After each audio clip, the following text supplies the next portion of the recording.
जब बनी इसराइल में एक नौजवान ने जायदाद के लालच में अपने चचा को कत्ल कर दिया, तो हजरत मूसा अलैहिस्सलाम ने अल्लाह के हुक्म से उस मुर्दा शख्स को कैसे जिंदा करके सच को जाहिर किया और इंसाफ कायम किया। ये उस वक्त की बात है जब बनी इसराइल में एक बहुत अमीर आदमी था, जिसका कोई बेटा न होने की वजह से उसकी सारी जायदाद का मालिक उसका भतीजा था।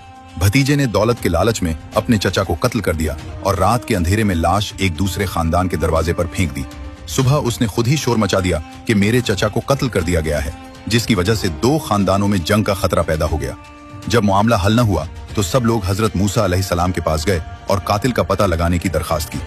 हजरत मूसा अलैहिस्सलाम ने अल्लाह से दुआ की तो अल्लाह ने हुक्म दिया कि एक गाय ज़िबह करो। बंदी इसराइल ने उसे मजाक समझा और फिर ऐसे सवालात शुरू कर दिए जिनका मकसद हुक्म को टालना और वक्त जाया करना था।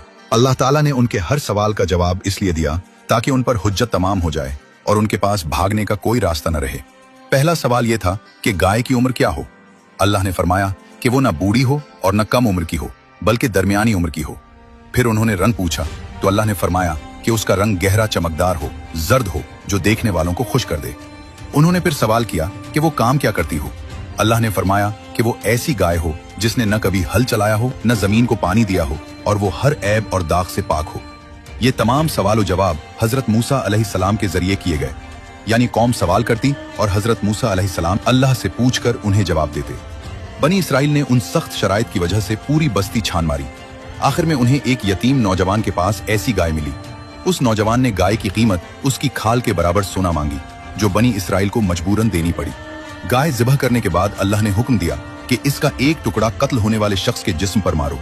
जैसे ही टुकड़ा मारा गया, मकतूल अल्लाह के हुक्म से जिंदा होकर बैठ गया और साफ लफ्जों में कहा कि मुझे मेरे इस भतीजे ने कत्ल किया है।